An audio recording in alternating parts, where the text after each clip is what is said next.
Maintenant, on va naturellement passer à un deuxième candidat, parce qu'ils sont quatre, comme je le disais.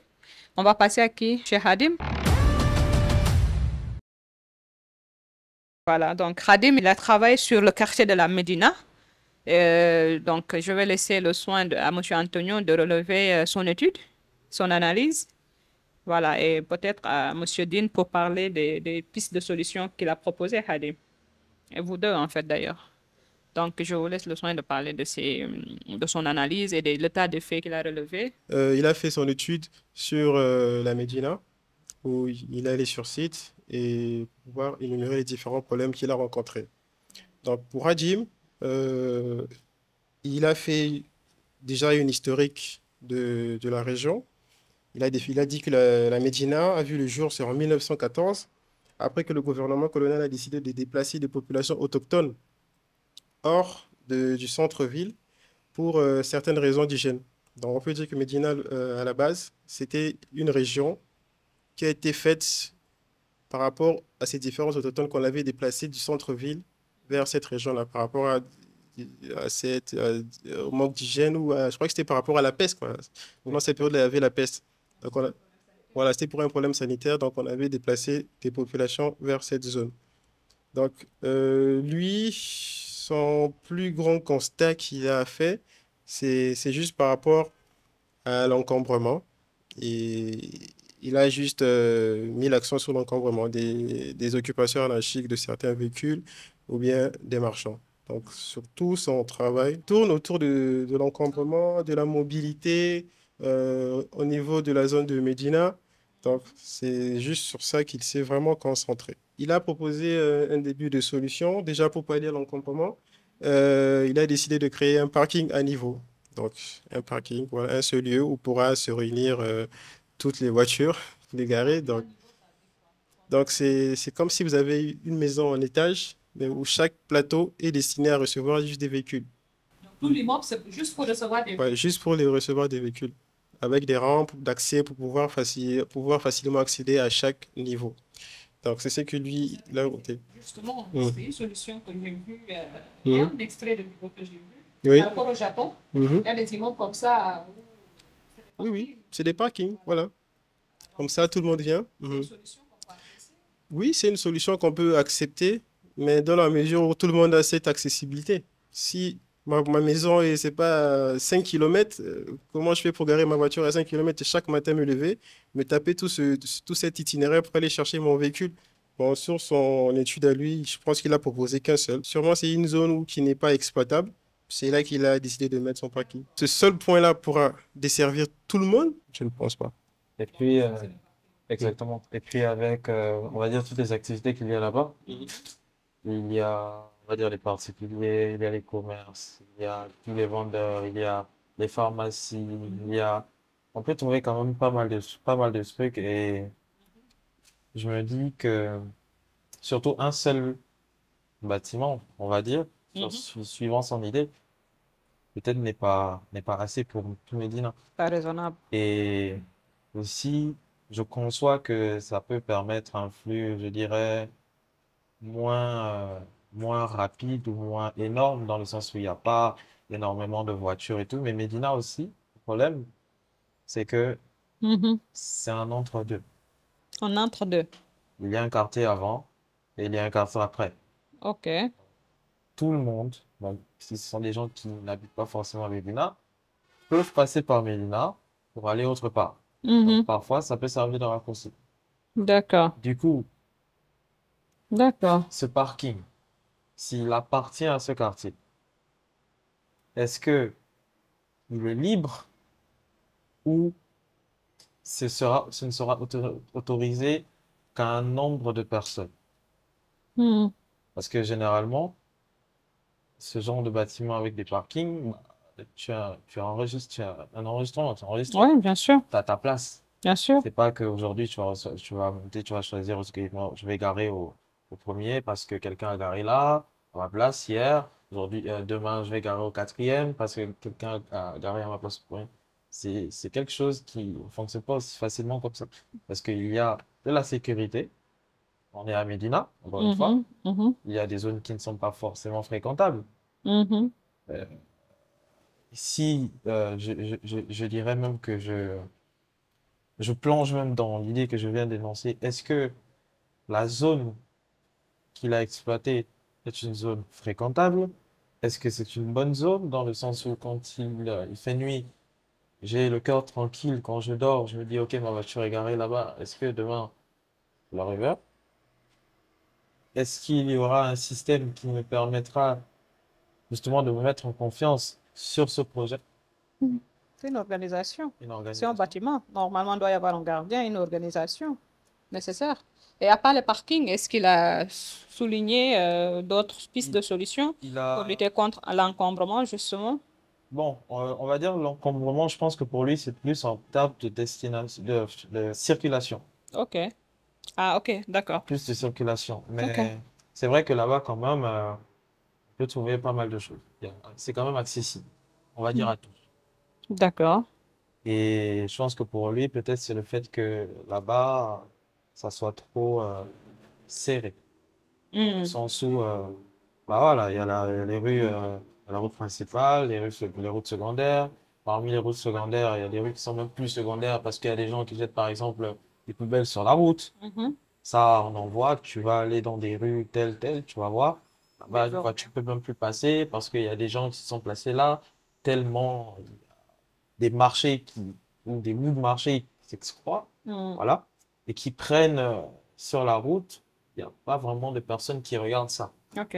Donc, en fait, quand vous parlez d'encombrement, il y a plusieurs choses qui encombrent. Il n'y a pas que le véhicule qui encombre. Mais lui, lorsqu'il a souligné l'encombrement, il parle juste de l'encombrement par rapport au véhicule, ou bien est-ce qu'il souligne encore les constructions anarchiques, ou bien l'occupation anarchique par les marchands, voilà, par exemple, vous voyez une maison, au lieu que le propriétaire se limite, hein, à son terrain, il empiète de 10 mètres, par exemple, sur la route. L'autre fait ça. Donc, ça aussi, ça crée de l'encombrement. Donc, est-ce que Khadim, en parlant d'encombrement, il a juste énuméré les véhicules qui garent partout parce qu'ils n'ont pas de parking? Ou bien est-ce qu'il parle aussi de l'occupation anarchique? Et par rapport à ça, est-ce qu'il a souligné des solutions? Voilà. Donc, il y a des questions qu'on se pose par rapport à son travail. Euh, sur ce point, effectivement, vous avez raison. Il n'y a pas que les véhicules qui occupent anarchiquement la voie publique. Il y a aussi des particuliers qui ne respectent pas les limites exactes de leur terrain. Et ils empiètent sur la voirie. Mais Hadim n'a pas parlé de ça. C'est juste limité à la mobilité dans le quartier. Donc, Dans la voilà, c'était plus circulation. la mobilité, la circulation. Voilà, donc, son idée, en fait, urbain consiste à procéder à un réaménagement des voiries pour fluidifier la circulation des véhicules et ainsi de suite, quoi. Donc, il a juste mis son action là-dessus. Pour Hadim, contrairement, par exemple, je peux dire en comparaison avec la première candidate, il a carrément fait une bonne situation géographique. Il a bien détaillé comment le quartier se représente actuellement. Il a défini les différentes voiries qu'il y avait. Donc, il a fait quand même un plan qui nous montre l'état actuel du site. Donc, franchement, sur ce point de vue, il a quand même bien travaillé, contrairement à l'autre qui nous a juste envoyé une capture d'écran et voilà quoi. Basta. Donc, il a vraiment essayé de, voilà, de bien représenter. Voilà, il y a plus de sérieux, comment il a encheminé les choses, comment il les a présentées. Donc, moi, je pense que sur ce point de vue, voilà, quoi, donc ça va, quoi. Surtout la présentation compte. Donc, le fond, et la réflexion, oui, mais vous pouvez faire la meilleure analyse possible, mais si vous n'arrivez pas bien à la présenter, on va rien comprendre. Et Radim, sur ce point, il a quand même bien présenté les choses. Donc, moi, je pense que sur ce point, il a quand même bien fait les choses. Voilà. Alors, on voit que Hadim, il a donné un projet architectural comme solution face aux problèmes qu'il a énumérés, les problèmes d'encombrement, de mobilité et de manque d'espace vert. Donc, je vais laisser le soin à M. Antonio de parler de ça, de son projet et justement de sa solution. Et pour voir si sa solution est suffisante par rapport à la problématique qu'il a soulignée. Donc, merci. En fait, pour Radim, par rapport à l'encombrement, l'occupation anarchique des marchands, il a proposé en fait de mettre en place une galerie commerciale, donc un espace où tous les commerçants pourront se réunir pour pouvoir faire leur activité librement. Voilà, sans pour autant encombrer les voies et, voilà, et créer des problèmes dans la circulation au niveau des voies. Et par rapport aussi aux véhicules qui empiètent sur la voie publique, il a proposé aussi de mettre en place un parking à étage, donc à niveau, dans une zone où les véhicules pourront aller se stationner librement. Après, par rapport à la diversité, donc des espaces divers ou des espaces divers et des espaces verts, il a proposé un pavillon qu'il allait mettre en place pour pouvoir favoriser, par exemple, tout ce qui est comme activité au quotidien où on peut se réunir, partager, je sais pas, un verre peut-être avec un ami et tout. Donc, il a proposé de mettre en place un pavillon. Et c'est de là qui est parti son concept qui s'intitule l'osmose, qui est un échange entre un point A et un point B. Et cet échange est fait par une membrane. Et c'est cette membrane-là qu'il a appelé le pavillon.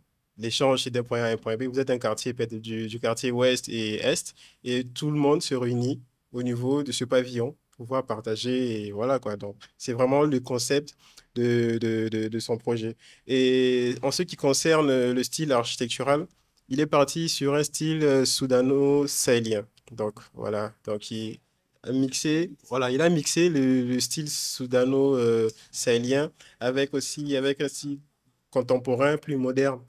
Histoire aussi déjà soudano-sahélien, pourquoi? Pour pouvoir garder cette racine africaine, donc pour pouvoir qu'on puisse, dès qu'on voit son projet, on sent que c'est vraiment de l'architecture africaine. Donc ses racines sont vraiment en Afrique. Et pour ça, il a apporté en fait des matériaux, des matériaux locaux qu'on utilise. Bon, comme d'habitude, hein, c'est de la BTC. Donc c'est ce qu'il a utilisé au niveau de son projet. Donc voilà en ce qui concerne Hadim. Et aujourd'hui, quelle est la pertinence de ce projet-là? Ce projet, pour moi, il peut être pertinent du point de vue où déjà ça crée un milieu de divertissement. Parce que comme on a dit depuis le début, à Dakar, franchement, on se sent vraiment étouffé. C'est encombrant. On n'a pas vraiment des zones où on peut se divertir. Souvent, les enfants, ils manquent même des espaces, des aires de jeu où ils peuvent aller s'amuser librement. Donc, moi, je pense que construire ce pavillon, ça peut être vraiment intéressant déjà pour la Médina. Donc, franchement, moi, je pense que ça en vaut vraiment la peine. Surtout plus sécurisé aussi. Là, en plus, Parce ça que, sera sécurisé. Si votre enfant, déjà comme il n'y a pas des aires de jeu, souvent les enfants, ils jouent dans la rue. voilà, sur Donc, la route. avec les véhicules, donc, il peut y avoir des accidents. Donc, si maintenant nos enfants aillent jouer au niveau d'un espace, dans un cadre qui est déjà bien dédié à ça, où il y a la sécurité, donc moi, je pense que c'est un plus-value. Donc maintenant, on va faire la balance entre ce qu'il a proposé comme problème et ce qu'il a apporté comme solution.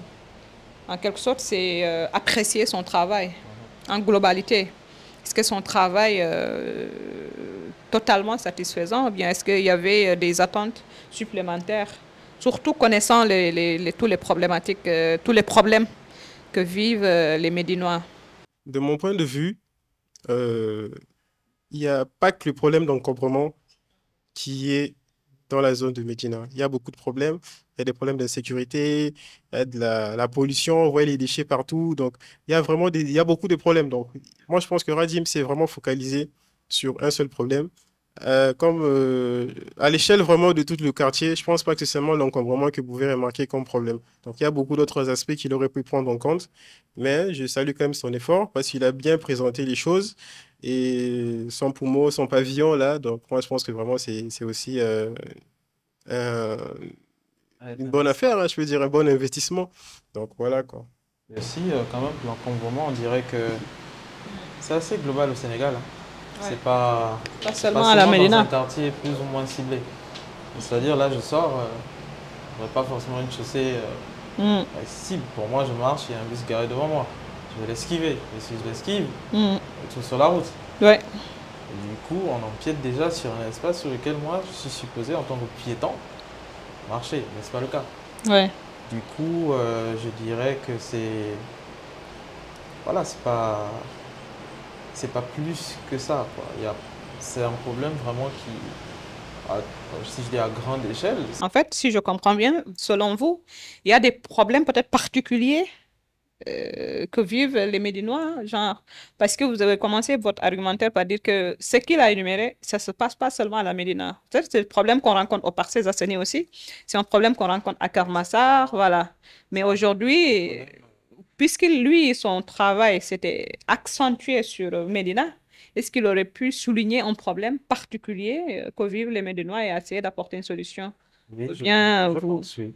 Je Ouais. pense oui. Parce que il y a énormément de choses qui se passent dans certains quartiers qui ne se passent pas dans d'autres. Il y Mhm, a des réalités à l'échelle du pays, mais il y a aussi mhm. des Il réalités y à a des l'échelle des réalités quartiers. particulières aussi, ouais. Aujourd'hui, par exemple, dans un quartier comme genre après Yoff, je crois, Mhm, vers le pont, là il y a la cité en question Mixta, mhm, il y a eu pas mal de trucs il y a eu pas mal de dires des médias par rapport à ce qui se passe là-bas, des, des trafics, et de la prostitution et tout ce qui suit. mhm, Moi, par exemple, qui suis à Angor, on parle vers le village, on parle des gens qui boivent énormément, qui se droguent énormément. C'est des trucs que je faisais face à ça. Je mhm, me voyais exposé. Mais si je vais dans un quartier, le quartier qui est juste à côté, par mhm, exemple des Almadies, mhm, je le verrai moins. Parce que peut-être parce qu'ils sont plus cachés, mhm, mais les réalités ne se font pas voir de la même façon. mhm. Est-ce que c'est des Ce qui ne problèmes change pas. urbains? Ce qui ne change pas, Mhm, c'est le fait que si je me retrouve, par exemple, sur le chemin ou sur ma route, mhm, parce qu'il y a aussi, il y a aussi, ça peut être aussi un problème d'urbanisme, parce qu'il y a des endroits qui sont, on va dire, mieux faits que d'autres, ça se constate. mhm. Il y a des endroits mieux aménagés Voilà.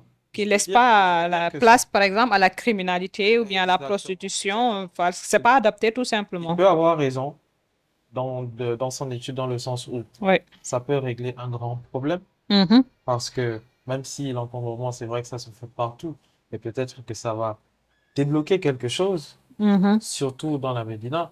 Parce que comme je l'ai dit tout à l'heure, il y a beaucoup de marchés Oui. comparé aux Almadies. Beaucoup Ou de comparé marchés. à Ngor. Il y a Oui. bien Il faut aussi plus. savoir que Medina et Almadi, c'est pas la même chose. Exactement. Medina, c'est une banlieue. Voilà, Exactement. là-bas, c'est la ville proprement dite. Donc, ils n'ont pas la même Pas la même conception. réalité. Exactement. Même la conception Dans architecturale et la autres. sécurité et Ouais. tout ce Et qui suit.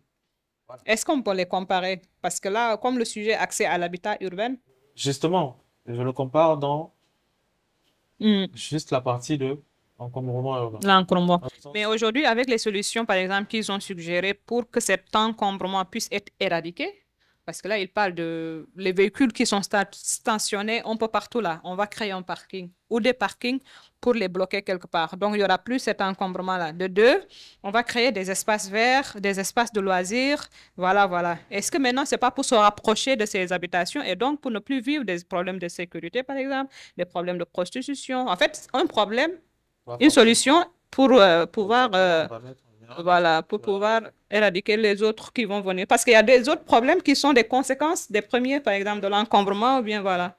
Je sais pas. Maintenant, bon. Non, Vous vous mais attendez à ce que... c'est pertinent parce que de toutes les façons, c'est la première chose qui se fait voir. Hmm. Maintenant, C'est ce qu'on observe en premier. exactement, c'est ce qu'on voit. Du coup, on pourrait se dire que dans la Médina, quand même, il y a une assez grande histoire Ouais, dans ce quartier. c'est une ville Il y a d'histoire. pas mal de choses on pourrait retenir de Hmm. ce quartier. Si on rentre, on fait une semaine juste dans ce quartier, on ressort. Ouais. Je pense que ça fera partie des problèmes, Mhm. mais dans la majorité des cas, est-ce que c'est le problème Majeur, majeur? l'encombrement, Parce le que manque de justement, mobilité. on a énuméré, il a énuméré les parties, du moins, il s'est centré de par la présentation Mhm. de certains espaces qu'il pourrait réutiliser. OK. Et il y a eu des raisons. Hmm. Voilà. Mais encore une fois, comme je l'ai dit par exemple sur la première présentation, Mhm. à l'échelle du quartier. À l'échelle du quartier, d'un quartier. Quel est l'impact, par exemple, de, du pavillon Sur l'ensemble sur l'ensemble? des habitants de la Médina. Ouais. Donc, en fait, Monsieur Dean, lui, ce qu'il dit, c'est que c'est vrai, c'est un problème général. Mais la solution semble être une solution partielle, concentrée à une zone. Et peut-être que les autres là qui sont dans les autres coins de la Médina ne peuvent pas avoir ne pourront pas avoir accès à cette solution-là. Il l'a placé dans une rue qui n'est pas forcément, je dirais, qui n'est pas, oui, accessible, par exemple, vers moi. Ça va pas être déjà évident pour moi de pouvoir me lever vers, depuis la rue, je sais pas, angle rue 25 ou angle 26, quelque chose comme ça, et que ça se retrouve à la rue 32 ou 40, je sais pas quoi. Et moi, si par exemple, ça ne fait même pas partie de mes zones de circulation, surtout que c'est un endroit quand même commercial, dans une bonne partie en tout cas de Médina. Surtout avec les embouteillages. Voilà. Est-ce que le projet en lui serait pertinent? Ok, bien. Donc, c'est un travail. C'est un travail. Voilà, il a fait en début de... Il a proposé quelque chose, voilà, et les membres du jury ont librement apprécié. Maintenant, il faut un gagnant et un perdant. On espère qu'il va gagner. Surtout justement dans comme on dit, C'est encore... il faut retenir le thème. Ouais, il faut retenir le thème. L'amélioration, la condition de vie des gens. Oui, l'amélioration des conditions de vie. Quand on présente ou quand on propose un projet, il faut forcément se mettre à la personne à qui tu le proposes. D'accord. Est-ce que c'est ce que le public, le peuple, je dirais, voudrait? Est-ce qu'il y a eu un sondage qui a pu être fait? C'est-à-dire, on vient, je vois un commerçant, je lui dis, ça va, et tout, et tout, et tout. Oui. Si tu pouvais faire quelque chose dans ce quartier, pour l'améliorer. qu'est-ce que tu aimerais? D'accord. Il te dirait peut-être qu'il voudrait une place spécialement pour les commerçants qui sont réunis à telle zone, de telle zone à telle zone. Centre commercial. Sur la route. Alors là, c'est plus des problèmes de civisme, je voulais dire. Justement, c'est pour ça que je vais à l'échelle. Oui. Le pavillon, c'est un espace public, c'est intéressant, c'est sûr. Mais peut-être que dans le pavillon, il y aurait une partie pour faire des cérémonies. Oui. Peut-être. Oui, Hadim va nous expliquer ça peut-être. Hadim? Oui, Hadim, vous êtes sonné à la barre dans la galerie. Peut-être qu'il y a des espaces dédiés aux cérémonies justement pour que, aujourd'hui, si je dors jusqu'à 3 heures du matin, qu'il n'y ait pas une cérémonie qui me dérange, des zikrs, des daïras, voilà, etc. Exactement. Parce que c'est concentré là-bas. Super, donc voilà, pour ne pas éterniser le débat, on va passer à un troisième candidat.